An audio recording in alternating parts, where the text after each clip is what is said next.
So hello everyone, कैसे हैं आप सब लोग। I hope each and every one of you is doing absolutely good. My name is doctor Vipin Kumar Sharma और मैं आप सभी लोगों का तहे दिल से स्वागत करता हूं हमारे इस चैनल कंपटीशन वाला के ऊपर।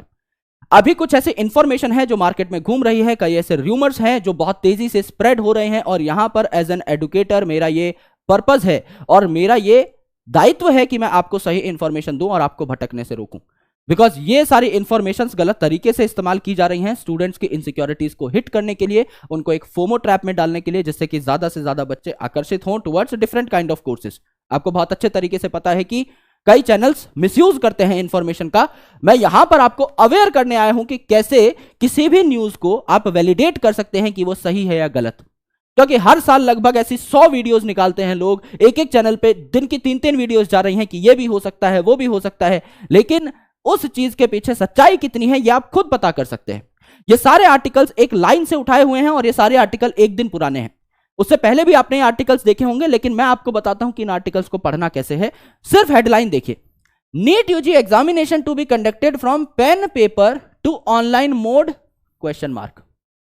बता नहीं रहा, पूछ रहा है कि क्या पेन पेपर मोड से आपका सीबीटी मोड में नीट एग्जामिनेशन हो सकता है।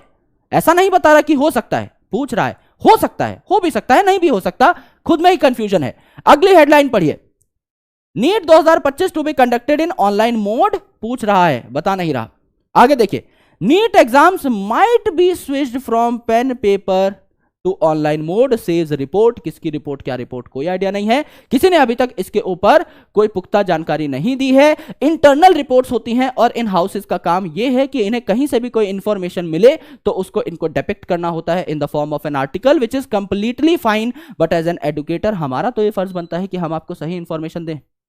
यहां पर मेरा दायित्व क्या है कि मैं आपको और परेशान कर दूं या फिर आपको इस ट्रैप से निकालूं। लोग यहां पर डिस्कशन क्या कर रहे हैं, लोग यहां पर डिस्कशन ये कर रहे हैं कि भैया यूजीसी नेट का जो पेपर होता है ये आपका पेन पेपर बेस्ड पेपर होता है, इसको ऑनलाइन कर दिया गया है, कंप्यूटर बेस्ड टेस्ट कर दिया गया है। लीक होने के बाद तो नीट भी ऑनलाइन हो जाएगा। क्या कहीं से भी ये एक वैलिड पॉइंट है? यूजीसी नेट का जो पेपर है इसमें काफी कम बच्चे बैठते हैं। अब आप इंटरनेट पे सर्च करोगे तो आपको पता लगेगा सर इसमें तो 14-15 लाख बच्चे बैठते हैं, लेकिन पर सब्जेक्ट बच्चा बहुत कम है। हिस्ट्री का बच्चा अलग है, ज्योग्राफी का अलग है, पॉलिटी का अलग है, सोशियोलॉजी का अलग है, एंथ्रोपोलॉजी का अलग है। हर अलग अलग सब्जेक्ट के अलग अलग बच्चे बटे हुए हैं एंड 100+ सब्जेक्ट्स हैं।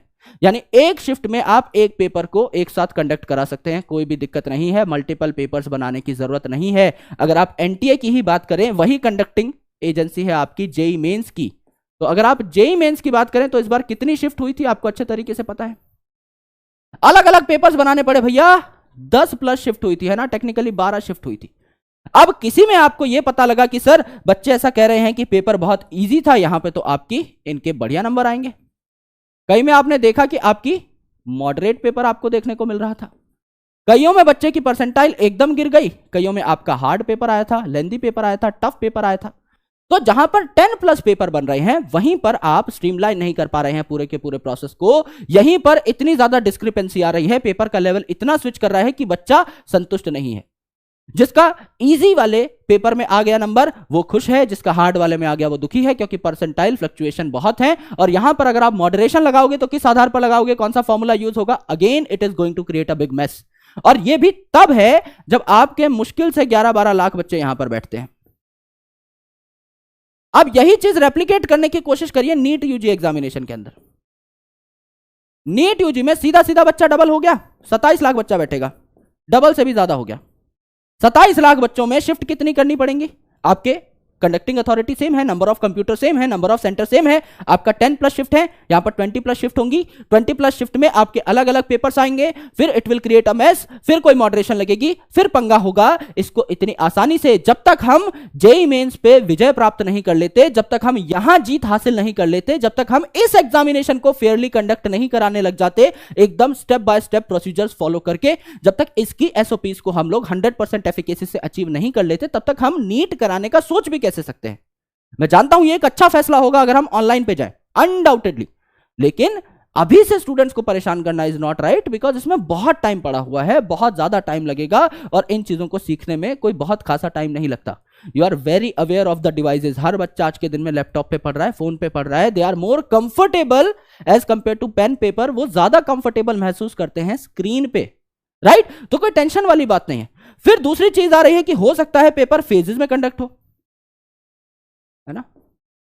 हो सकता है पेपर का लेवल बहुत ज्यादा आ जाए। ये एक मैं पॉइंट समझ सकता हूं कि इस लेवल पे आपको तैयारी करनी चाहिए। अगर लेवल आपका अच्छा हुआ तो कितने भी फेजेस में एग्जाम हो जाए, चाहे एम्स कंडक्ट करा ले, एनएमसी कंडक्ट करा ले, सीबीएसई कंडक्ट करा ले, एनटीए कंडक्ट करा ले, नासा कंडक्ट करा ले, अगर आपकी तैयारी अच्छी है, if you are preparing at a good level, paper आने दो कैसा भी आना है। भारत में सबका सेम ही तो पेपर आएगा, आपके हाथ में कोई अलग से पेपर तो देके जाएगा नहीं। यानी अगर पूरे भारत के बच्चों को सेम पेपर मिल रहा है, आपको भी सेम पेपर मिल रहा है, तो वहां पे जीतेगा कौन? जिसकी तैयारी अच्छी होगी। और उसके लिए तैयारी शुरू करना इंपॉर्टेंट है, और शुरू करने के लिए इन सब चोचलों से बाहर निकलना बहुत जरूरी है, क्योंकि ये सारी जो बातें हैं, दीज आर जस्ट स्पेक्यूलेशंस, सब तुक्केबाजी हो रही है, किसी के पास कोई कॉन्क्रीट इंफॉर्मेशन नहीं है। So always think twice. कभी भी आपको कोई ऐसी इंफॉर्मेशन मिले, आर्टिकल को आप खुद से पढ़ना, क्योंकि आर्टिकल में कोई ना कोई फ्लॉ आपको मिलेगा फॉर श्योर। आर्टिकल कोई भी 100% कह ही नहीं सकता कि पेन पेपर मोड से सीबीटी हो गया है, कांग्रेचुलेशंस, अब से आपका पेपर ऑनलाइन होगा। एक भी आर्टिकल ने अभी तक ये बात नहीं कही है, लेकिन बस इतना बन गया है, बच्चे परेशान हो गए हैं, बच्चों के मैसेजेस आ रहे हैं, क्या सर कंप्यूटर बेस्ड हो जाएगा, क्या सर 2 फेजेस में होगा, क्या सर एम्स का पेपर अलग होगा। पहले से ही इतनी सारी जो चीजें उड़ रही हैं, उनको उछालने से पहले let's wait for the official notification, because तभी कोई चीज कॉन्क्रीट होती है। उससे पहले तो हर कोई तुक्केबाजी कर रहा है बैठ के। जब तक कोई चीज कॉन्क्रीट ना हो जाए, उससे पहले जस्ट फॉर व्यूज, मुझे लगता है कि ऐसा आकर के बच्चों को तो परेशान हम लोग ना करें। सो आपके लिए आप न्यूज पढ़ना सीखिए। मेरा ये मोटो था कि मैं आपको ये बता दूं कि हर आर्टिकल में फ्लॉ होता है।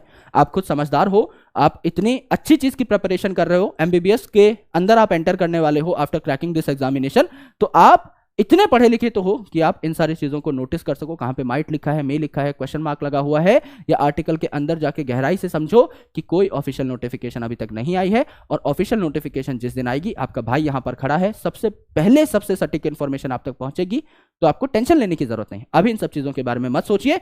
एक चीज जो हाँ मैं कहूंगा कि अपना लेवल ऑफ प्रिपरेशन अच्छा कर लीजिए, थोड़ा सा बाहर निकलिएगा इस बार एनसीईआरटी से। एनसीईआरटी पर आपका फोकस होना चाहिए 100%, कोर फोकस होना चाहिए। यहां से पेपर आएगा ही आएगा, कोई दिक्कत नहीं है इसमें। लेकिन मेरे दोस्त, प्लस 20% पढ़ने में कोई बुराई नहीं है, क्योंकि फिजिक्स तो आप वैसे भी एनसीईआरटी के बाहर से पढ़ते हो, है ना? केमिस्ट्री में भी आप ज्यादातर चीजें ऑर्गेनिक, फिजिकल एनसीईआरटी के बाहर से पढ़ते हो। इनऑर्गेनिक में सिर्फ आप एनसीईआरटी रखते हो, वहां पे भी थोड़ा बहुत बाहर निकलिएगा, थोड़ी बहुत चीजें देखिएगा, है ना? पिछले कुछ पेपर सॉल्व करिएगा। यहां पर अगर मैं आपको बताऊं तो 2013 में जब पहली बार नीट हुआ था, तब से लेके 2024 के सारे पेपर सॉल्व करिएगा, है ना? री नीट का पेपर भी हम लोग प्रोवाइड कर देंगे, वो भी आप सॉल्व करिएगा। जो कि आपका अभी हुआ था 1500 बच्चों का, वो भी आपको सॉल्व कर लेना है। इससे आपको आइडिया लग जाएगा। जैसे अभी जो पेपर हुआ था लास्ट संडे, वहां एनसीईआरटी से ऊपर 1-2 क्वेश्चन उछाले हैं। एनसीईआरटी पढ़ के आप उन्हें सॉल्व कर पाते, लेकिन ऑप्शंस कुछ उछाल दिए हैं एनसीईआरटी से बाहर जानबूझ के। यहां से हमें एक आइडिया मिलता है कि किस प्रकार की सोच रखी जा रही है आगे चल के पेपर को लेके। It can become a bit tougher, होगा एनसीईआरटी के अराउंड ही, लेकिन थोड़ी बहुत आपको प्लस 10-20% इंफॉर्मेशन चाहिए रहेगी। तो आपके टीचर्स अगर थोड़ा बहुत एक्स्ट्रा पढ़ाते हैं तो प्लीज सपोर्ट देम, है ना? स्ट्रिक्टली एनसीईआरटी पे रहो, लेकिन थोड़ा बहुत एक्स्ट्रा पढ़ लीजिए उस एनसीईआरटी को मास्टर करने के लिए। कई चीजें ऐसी होती हैं, कई कॉन्सेप्ट्स ऐसे होते हैं जिनमें आपको घुसना पड़ता है टू अंडरस्टैंड एनसीईआरटी बेटर। ये पॉइंट है जिसके साथ में हूं। ये सारी बातें सब फिजूल हैं, अभी इस पे कोई ऑफिशियल कंफर्मेशन नहीं है, और मुझे नहीं लगता कि अभी एजेंसी के पास इतने सेंटर्स हैं कि एक इतने बड़े स्केल का एग्जामिनेशन कंडक्ट कराया जा सके। क्योंकि जेई मेंस ही अगर आप देखो तो इतनी सारी शिफ्ट्स में हुआ था, इतने दिनों तक पेपर चला था। अगर नीट का पेपर होता है तो पेपर चलेगा ही 1 महीने तक। इतने दिन आपकी शिफ्ट्स लगानी पड़ेंगी कि पेपर आपका 15-20 दिन 1 महीने तक भी खिंच सकता है। और फिर उसका रिजल्ट कंसोलिडेट करना, फिर बच्चों का किसी का हार्ड पेपर आएगा, आसान पेपर आएगा, उसको मॉडरेट करना, है ना, नॉर्मलाइज करना। It's a big mess. इतना करना भाई संभव नहीं है इतने छोटे टाइम में, तो टेंशन लेने की जरूरत नहीं है। जैसे आप तैयारी करते हैं वैसे तैयारी करते रहें, सिर्फ क्रेडिबल सोर्स ऑफ इंफॉर्मेशन पे ही रिलाय करें, इधर उधर की बातें ना देखें, पढ़ाई पे पूरा फोकस रखें। कभी सबसे सटीक इंफॉर्मेशन लेनी हो तो आई एम हियर। मैं आपके लिए बहुत ज़्यादा वीडियोस नहीं बनाऊंगा, लेकिन मैं जब भी वीडियो बनाऊंगा I will always make sure कि आपको एकदम बेटर, एकदम बेस्ट इंफॉर्मेशन मिले, और मैं आपकी इनसिक्योरिटीज़ का फ़ायदा उठाने की कोशिश ना कर रहा हूं। मेरे सिद्धांत एकदम साफ हैं, मेरे उसूल एकदम क्लियर हैं, तो डोंट वरी, यहाँ पे आपके साथ कोई दिक्कत नहीं होगी। आपको मस्त इन्फॉर्मेशन मिलेगी, टाइमली इन्फॉर्मेशन मिलेगी, कम टाइम में इन्फॉर्मेशन मिलेगी। तो टेंशन लेने की जरूरत नहीं है। आराम से पहले पीस ऑफ माइंड अटेन करिए, आराम से 5-7 दिन बैठिए, अपने दोस्तों के साथ कहीं घूम के आइए, थोड़ा सा काम हो जाइए, एंड देन आफ्टर अपनी तैयारी शुरू करिएगा। जो भी स्टूडेंट्स तैयारी शुरू करने का सोच रहे हैं, आराम से तैयारी शुरू कीजिए, लेकिन जब शुरू करें तो फिर पीछे मुड़ के ना देखें, फिर अपना लगातार पढ़ते रहें। उससे पहले 5-4 दिन मौज मस्ती करनी है, रेस्ट लेना है, that is completely your choice और जरूरी भी है। मैं आप सभी लोगों से मिलूंगा किसी और पढ़ाई वाली वीडियो में। तब तक के लिए अपना ख्याल रखिए और पढ़ाई करते रहिए। जय हिंद, शुक्रिया।